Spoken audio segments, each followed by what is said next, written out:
소문에 의하면 수능에는 안 나온다 이런 소문이 파다하죠. 왜냐하면 돈 계산하는 거거든요. 좀 이따 얘기하겠지만 돈 계산하는 걸 학생들한테 가르치기 좀 그렇지 않니? 그래서 안 낸다는 얘기는 있는데 그건 뭐 수능 얘기고요. 그거 말고도 낼 거 많으니까 내신에 나옵니다. 교과서에 있으니까. 그래서 안 나오잖아요. 이따 이상한 소리 생각하지 마시고 한 번만 딱 정리하자고요. 한 번만 제대로 정리하면 되니까. 원리 합계인데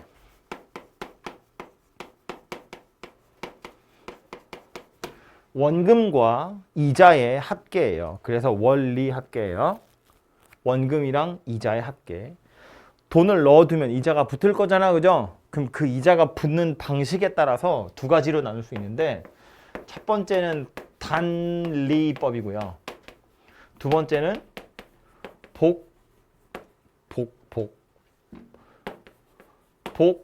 복리법이에요. 글자에서 냄새가 나지만 근데 복이라는 거 꼭 이를 의미하는 건 아니고 겹친다는 이야기거든요. 그러니까 이건 이자가 한 번밖에 안 붙는 거고 이건 이자가 여러 번 붙는다는 거예요.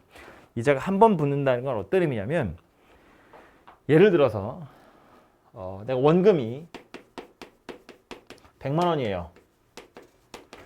이율이 1%야. 그럼 이자가 얼마야? 라고 물어보면 만 원이요 이런 생각하잖아요. 그럼 이런 생각하는 거야. 단리법에 따르자면 내가 처음에 여기에 100만 원을 넣을 거예요. 100이라고 그냥 쓸게요. 1월 초에 100만 원을 넣었어. 한 달이 지났어요. 2월 초가 됐어요. 그럼 100만 원은 당연히 그대로 있겠죠. 그리고 여기에 이자가 만 원 하고 딱 들러붙을 겁니다. 그죠? 그 다음 한 달이 더 지났어요. 3월 초가 돼요. 그럼 이 100만 원 당연히 그대로 있죠. 그리고 여기에도 만 원이 이자로 딱 붙죠. 그리고 지난달에 들어왔던 만 원은 어때요? 만 원이 그대로 있겠죠? 더 이상 이자는 붙지 않아요. 무슨 소리냐면 한 달이 지나면 내 통장에 101만 원이 들어있거든? 근데 이자는 또 만 원이 붙는 거야. 원금이 만 원이니까. 100만 원이니까. 다시 말해서 단리법이라는 건 원금에는 이자가 붙어요. 근데 이자에 또 이자가 붙진 않아요. 이자에 이자가 붙지 않아요. 원금에만 이자가 붙어요. 그래서 한 겹만 붙는다고. 그래서 그걸 단리법이라고 이야기해요. 내 통장에서 내 통장에 있는 101만 원 중에 누가 이자였고 누가 원금이었는지를 구분한다고. 그래서 원금에만 이자가 붙고 이거 내가 준 거잖아. 거긴 이자 안 붙여줄 거야. 이런 뜻이에요. 근데 이거 요 상태로 지나서 뭐 N 개월이 지났다고 쳐보자고요. 그럼 이자 몇 번 붙는 거냐면 그냥 N번 붙는 거거든요. 봐. 100만 원이야. 이율이 1%야. 10개월이 지났어요. 10개월 후 통장에 들어있는 돈은 얼마냐면 원래 100만 원에다가 이자로 만 원씩 10번 붙을 거예요. 10개월이니까. 그래서 그냥 110만 원 이러고 끝나요. 쉽죠? 매달 만 원씩 10달 지났으면 매달 만 원씩 10번 붙었겠지. 그래서 110만 원 이렇게 끝난다고. 쉽죠? 그래서 안 나와요. 안 나옵니다. 복리법 갈 거예요. 복리법은 뭐냐면 이자에 또 이자가 붙는 거예요. 이 상태에서 만약에 얘가 복리였다면 여기 있던 만 원 그대로 만 원이 될 건데 요 만 원에 해당하는 1% 100원이 이자로 또 붙어요. 그래서 이만큼이 내 통장에 들어있어요. 그러니까 이건 어떻게 구분하면 좋으냐면 굳이 이렇게 따로 생각할 필요 없이 100만 원이 있었어요. 원금이랑 이자야. 여기서 또 다시 그 다음 달에 이자 붙을 땐 내가 준 돈인지 네가 넣은 돈인지 구분 안 하고 그냥 101만 원이 있었고 이 101만 원에 1.01이지 101만 원에 해당하는 원금 그대로 있고 101만 원에 해당하는 1%의 금액까지 합쳐서 같이 줄 거야 이런 뜻이에요. 102만 100원이 들어있다고. 그래서 그죠? 그러니까 어떤 생각하면 좋으냐면 특별히 원금이냐 이자였냐를 구분하지 않고 그냥 통째로 주겠다는 이야기고요. 그럼 이런 소리다. 한 달에 이율이 1%거든요. 그럼 내 계좌에 있는 돈이 1.01배씩 돼가는 거예요. 원금 에다가 이율 0.01까지 더해서 그만큼 곱한다 그런 이야기라고. 그죠? 그러니까 이 상태로 복리법의 상태로 10개월이 지나면 100만 원 원금이었고 이자 몇 번부터요? 10번. 이자가 10번 붙는다는 거 무슨 소리라고요? 1.01을 10번 곱하는 거라고요. 얘는 만 원씩 10번 더 하는 거고 얘는 1.01을 10번 곱하는 거라고요. 얘가 좀 더 골치 아프겠죠? 그러니까 요게 나오겠죠. 그래서 특별히 문제에서 언급하지 않으면 그냥 복리로 계산하시면 되고요. 사실은 다 얘기해 줄 거예요. 이자가 복리로 붙는다고. 그래서 얘처럼 돈을 짱 박아 놓으면 이자가 몇 번 붙는지 계산할 수 있다 이고요. 더 심각한 이야기 하기 전에 기본적인 사항 하나만 더 이야기하자면 기간 계산하는 건데 지금 월 이율이 월을 안 썼구나. 월 이율이 1% 그랬거든요. 한 달 지나면 1% 이자가 붙는다는 거야. 한 달이 지나면 이자가 붙는데 그럼 한 달이 안 지나면 어떡하나요? 그런 거 자세하게 여러분한테 물어보지 않아요. 한 달에 1%인데 내가 보름밖에 돈 안 넣었는데 어쩌지? 이런 거 안 나온다고. 문제에서 나오는 건 따박따박 한 달씩 끊어져요. 대신에 조심해야 될 게 있는데 예를 들어서 1월 초에 돈을 넣었어. 3월 초에 돈을 찾을 거야. 몇 달 동안 들어있었던 거야? 2달 동안 들어있었던 거예요. 초라는 건 1월 1일 0시 0분 1초예요. 3월 초는 3월 1일 0시 0분 1초야. 3월이 되자마자 라는 소리예요. 그러니까 꼬박 2달 들어있었어요. 얘는 이자가 2번 붙을 거예요. 그죠? 3월 말이야. 7월 말이야. 3월 말이라는 건 3월의 제일 마지막 순간. 3월 31일 23시 59분 59초. 7월은 31일이냐? 31일 23시 59분 59초. 몇 달 들었었어요? 3월의 제일 마지막 순간이니까 3월은 안 들어있는 거야. 4월, 5월, 6월, 7월. 4달 들어있는 거죠. 그래서 얘는 4번 이자가 붙어요. 그러니까 계산하는 걸 보면 초에서 초고 말에서 말이잖아요. 그냥 빼면 돼요, 숫자를. 1월 초, 3월 초, 그럼 3에서 1 빼서 2번이고요. 3월 말, 7월 말, 그럼 7에서 3 빼서 4번인 거예요. 이 두 개가 섞이거든요, 이제. 5월 초에서 12월 말이야. 그럼 얘도 계산을 해보면 5월 초니까 5월은 들어있는 거예요. 6, 7, 8, 9, 10, 11, 12월 말이니까 12월도 들어있는 거예요. 그래서 8번 붙거든요, 이자가. 초랑 말이 섞여 있을 땐 그냥 빼면 안 돼요. 근데 이걸 어떻게 생각하면 좋으냐면 12월 말이라는 건 12월의 제일 마지막 순간이고요. 1초만 지나면 13월 초가 되는 거예요. 1초 지나면 13월 초가 되는 거라고. 그러니까 이건 13월 초랑 같은 거라고 취급할 거예요. 우리는. 12월 말이나 13월 초나 같은 거라고요. 되죠? 그러면 5월 초랑 13월 초니까 초에서 둘이 빼면 되죠. 그죠? 너 더 깊이 따지지 마. 그냥 그러려니 하세요. 그럼 초 말이 아니라 말 초여도 상관없죠. 7월 말 15월 초. 이자 몇 번 붙는다? 얘는 누구랑 같아요? 8월 초. 8월 초, 15월 초. 이자 7번 붙는다. 이거를 8월 초라고 바꾸셔도 되고 얘를 14월 말이라고 바꾸셔도 되고 어차피 똑같으니까. 그죠? 그래서 기간 계산은 이렇게 하시면 돼요. 기간 계산을 해야 이자가 몇 번 붙는지를 셀 거니까. 그렇지? 이렇게 보시면 되고요. 이 원리합계는 지금 본 것처럼 돈 한 번 빡 넣어가지고 몇 달 지났어? 얼마니? 이렇게 물어보는 문제 있어요. 이런 걸 예금이라고 생각하면 되거든요. 내가 100만 원 예금했어. 한 달 뒤, 1년 뒤에 원리합계 얼마야? 이렇게 물어보는 경우 있어요. 근데 걔는 그냥 등비수열의 일반항으로 구하시면 끝나잖아요. 역시나 쉬우니까 잘 안 나오지. 그래서 여러분한테 물어보는 건 적금이에요. 첫 번째로 나오는 건 적금입니다. 적금이 뭔지 알죠? 매달 일정한 시기에 일정한 금액을 납입하는 거. 그렇게 해서 주어진 정해진 기간 동안 돈 내고 마지막에 한꺼번에 찾는 거. 그죠? 예를 들어서 이렇게 하는 거야. 매월 초 10만 원씩 12번 넣을 거예요. 매월 초에 10만 원씩 불입을 할 거야. 그렇게 해서 올해 말에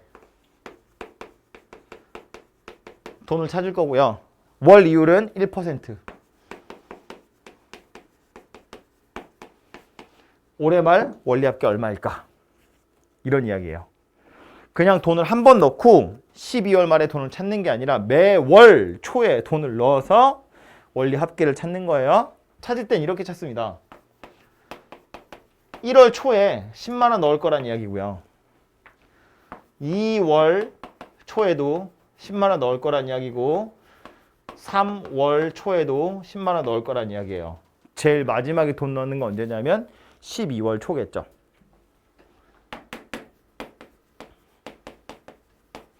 이때도 마찬가지로 10만 원을 넣어요. 그리고 연말에 돈 찾는다고 했으니까 12월 말에 돈을 찾을 거예요. 이때가 기준이 되는 시점이에요.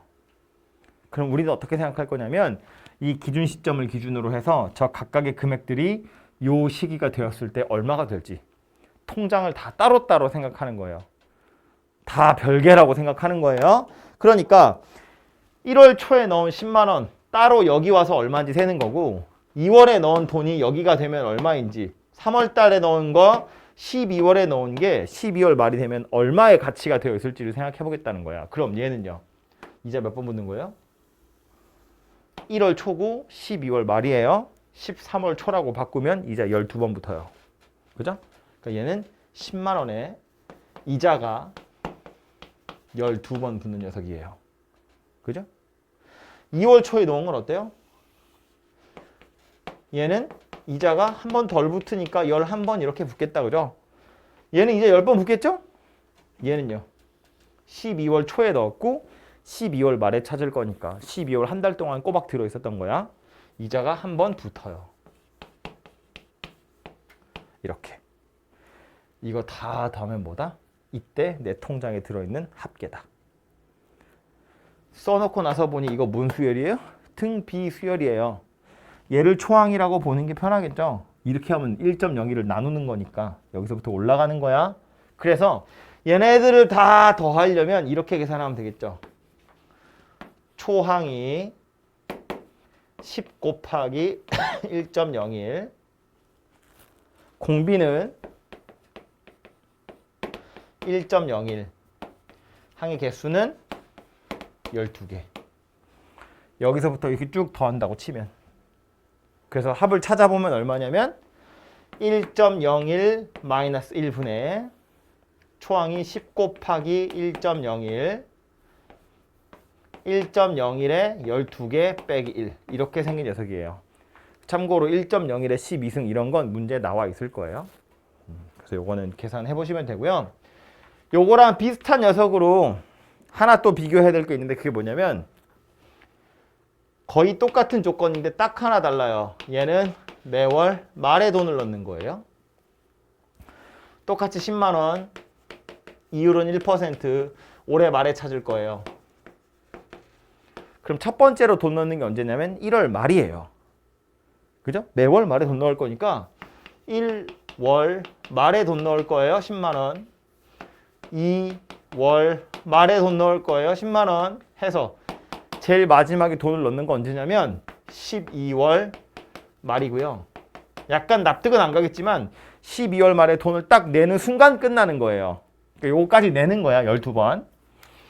그 기준 시점도 12월 말로 동일한 거지.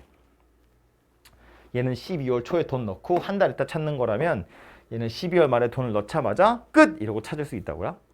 금액이 얼마인고 하고 보면 얘도 마찬가지로 1월 말에 넣은 건 1월 말이에요. 12월 말이에요. 이자가 11번 붙어요. 10 곱하기 1.01에 11번 붙어요. 얘는 10번 붙어요. 마지막에 얘는 이자가 안 붙어요. 넣자마자 끝나는 거니까. 그럼 얘네들도 어쨌든 등비수열이거든? 이거 다 더한 게 내 통장에 찍혀있는 전체 금액이잖아요? 같은 방법으로 생각해보면 초항이 10 곱하기 1.01의 0승이고요. 공비는 1.01이야.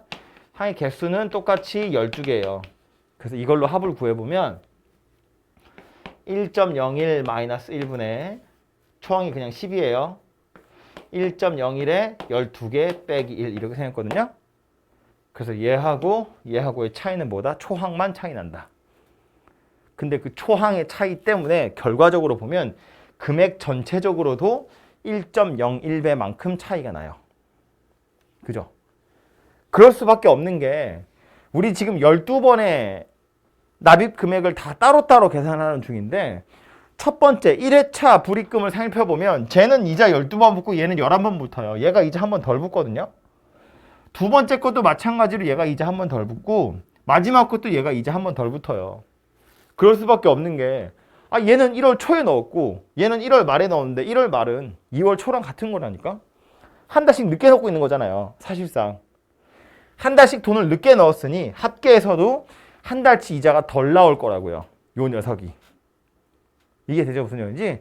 그래서 이거를 분류를 해서 옛날 책에서는 요거를 기수불, 요걸 기말불 그렇게 부르거든요. 매월 초에 돈 넣는 거 기수불, 머리수, 기말불, 매월 말에 돈 넣는 거. 그래서 기수불이냐 기말불이냐에 따라서 공식이 어떻게 생겼냐 이 얘기인데 공식 외울 필요가 전혀 없고요. 차이는 뭐만 차이 나는 거다. 초항만 차이 나는 거다. 그것만 잘 기억하시면 되고 정 헷갈리면 그냥 표 그리는 거예요. 이 그림 그리시면 돼요. 이건 좀 쉬운 문제는 금액이 변하는 것도 아니고 넣는 날짜가 변하는 것도 아니에요. 근데 이걸 좀 약 올리는 문제들이 생기거든요. 5달 정도 넣다가 월급이 올랐어. 납입금을 올릴 거야.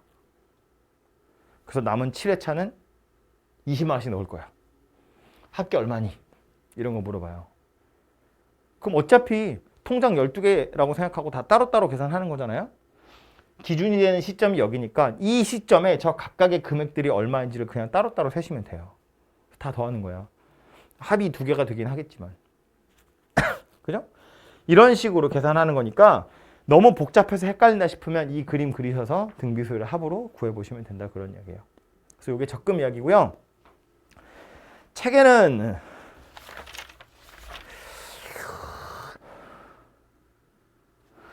마지막 문제는 보면 982번 요거랑 완전히 똑같은 게 980번 이야기죠. 연이율 5% 매년 1년마다 매년 초에 100만 원씩 적립이에요. 매년 초라고 이야기했으니까 100만 원, 100만 원, 100만 원을 매년 넣겠다는 거야. 981번은 그게 2개 섞여 있는 거고요. 982번은 얼마씩 넣는다고 정해진 게 아니라 최종 금액을 얼마를 만들고 싶다거든요. 그 미지수의 위치만 달라진 거야. 그쵸? 그러니까 그것도 뭐 만들어내는 식은 어차피 똑같이 생겼을 거고요. 책에는 더 이상 없는데 혹시나 싶어서 설명만 하나 하자면 이 원리합계 문제 적금이랑 똑같은 거 비슷한 걸로 누가 또 나오냐면 할부 문제가 나와요. 할부 뭔지 알죠? 비싼 거 살 때 잘라서 돈 내는 거. 내가 100만 원짜리 살 때 10달 할부로 끊을 거야. 그럼 매달 10만 원씩 내면 나한테 이득이야? 물건 판 사람한테 이득이야? 나한테 이득이지. 나한테 이득이지. 다시 내가 100만 원짜리 물건 사면서 내가 내년에 100만 원 줄게. 그럼 누가 이득이야? 내가 이득이지. 나는 100만 원 내년에 주면 되잖아요. 다시 말해서 돈의 가치라는 것이 시간이 지날수록 늘어난다고 보면 이자가 붙을 거니까 늘어난다고 치면 지금 100만 원이랑 내년에 100만 원은 가치가 다르잖아요. 지금 100만 원은 내년 되면 100만 원보다 좀 더 비싸지겠지. 은행에 짱 박아 놓으면 100만 원보다는 커질 거 아니야. 그죠? 그러니까 이런 생각하는 거야. 100만 원짜리를 10번에 나누어서 끊을 때 내가 10만 원씩 갚으면 나한테 이득인 거야. 이런 게 무이자 할부인 거지. 그러니까 광고하잖아. 무이자 할부 한다고. 무이자 할부는 고객한테 좋은 거야. 카드 쓰세요. 무이자 할부 해줄게. 이런 얘기 아니야. 너한테 좋은 거야. 써. 이런 얘기라고. 그럼 실제로는 100만 원짜리를 10번에 잘라서 끊으면 10만 원보다 조금 더 내야 돼요. 조금 더 내야 돼. 얼마큼 더 내야 될까? 그 얼마큼을 계산하는 것이 할부 문제거든요. 그럼 이런 생각하는 거야.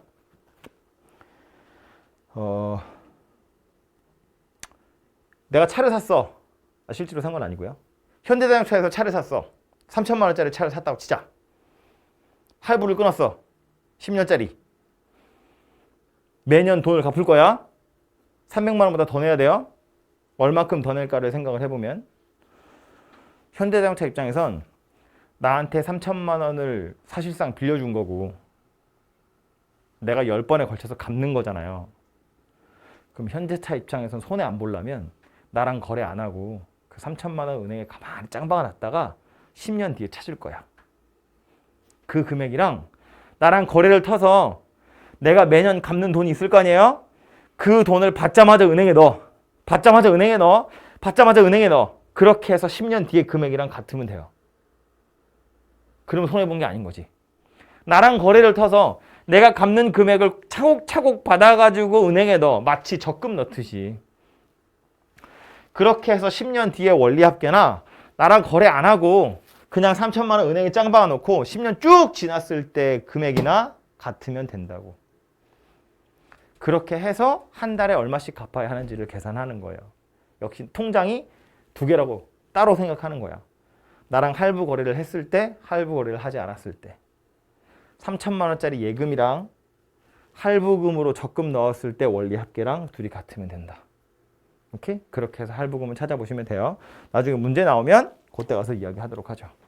어쨌든 이게 원리합계 이야기고요. 말했지만 공식 외우려고 하지 마시고 복리라면 등비 수열로 계산하는 거고 특히나 적금 같은 거 헷갈리시면 요 그림 그려가지고 초항, 공비, 항의 개수 저것만 찾으시면 합은 바로 구할 수 있어요.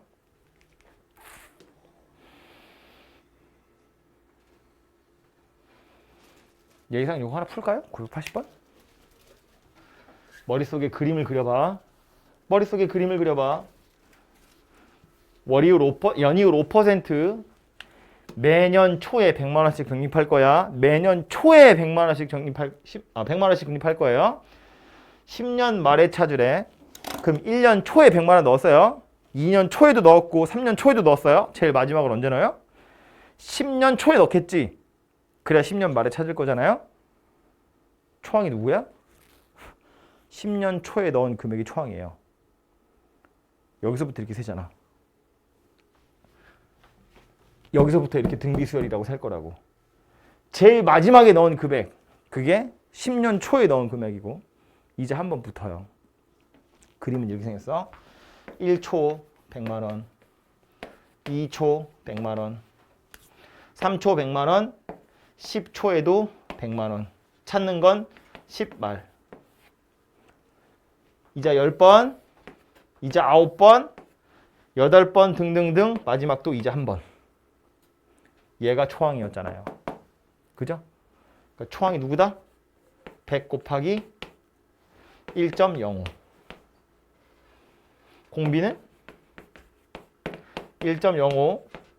항의 개수는 10개. 10번 돈 넣는 거니까 이걸로 등비수를 합쳐주시면 되죠. 오케이? 이렇게 해서 원리합계는 해결하시면 되고요. 뒤에 보면 도형 문제 나오는데 이거는 뭐 얘기할 건 아니고요. 여러분 풀어보시면 되거든요. 등차 수열인지 등비 수열인지만 파악하시면 돼요. 근데 그걸 파악하는 방법은 얘는 뭐 1차 함수 직선이니까 당연히 등차인 거고요. 저 등차 수열은 별로 어려운 게 아니고 등비 수열의 경우엔 도형 문제 조금 어렵거든요. 이 좀 어려워요. 근데 우리가 쓸 수 있는 방법이 도형 문제에서 우리가 쓸 수 있는 방법은 아직은 피타고라스밖에 없어요. 상학함수 가지고 푸는 경우가 가끔 나오는데 피타고라스밖에 없어요. 무슨 얘기냐면 도형의 길이, 도형의 넓이, 도형의 부피 이런 비율을 물어보는 건데 지금 보면 이런 것도 보면 S1이 있고 S2가 있고 그 안에 S3가 있고 그 안에 S4가 있고 그렇겠죠. S1에서 S2를 그리는 방법이나 S2에서 S3를 그리는 방법이나 똑같아요. 같은 방법으로 계속 그리는데 그림이 작아지죠. 당연히 등 B예요. 등 차일 리는 없잖아. 확대하면 똑같은 그림 나오는 거거든. 같은 비율로 계속 그림이 줄어든다는 거야. 그럼 첫 번째 게 누구인지 보시고 비율만 찾으면 되죠. 근데 그 비율을 찾을 때 우리가 써먹을 수 있는 방법이 피타고라스밖에 없어요. 길이의 비를 이용해서 찾아야 되는데 길이를 찾을 수 있는 공식이 피타밖에 없거든.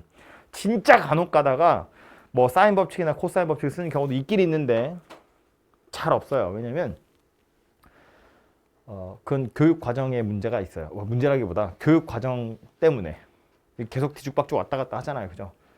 요 문제를 많이 풀던 당시에 상학함수를 배우지 않은 문과도 요건 풀어야 되거든요. 그래서 상학함수 없이 풀 수 있는 문제들이 많이 있어요.